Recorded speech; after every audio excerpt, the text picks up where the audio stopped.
Weather Service in Tulsa has issued a severe thunderstorm warning for southwestern Craig County in northeastern Oklahoma, Rogers County in northeastern Oklahoma, northwestern Mays County in northeastern Oklahoma, southern Washington County in northeastern Oklahoma, southern Nowata County in northeastern Oklahoma, northwestern Wagoner County in northeastern Oklahoma, northeastern Tulsa County in northeastern Oklahoma, until 2:15 p.m. Central Daylight Time.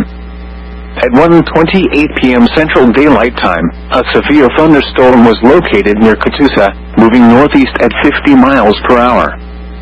Expected hazards include 60 miles per hour wind gusts and half-dollar-size hail. This is a radar-indicated threat. The following impacts are expected. Hail damage to vehicles is expected.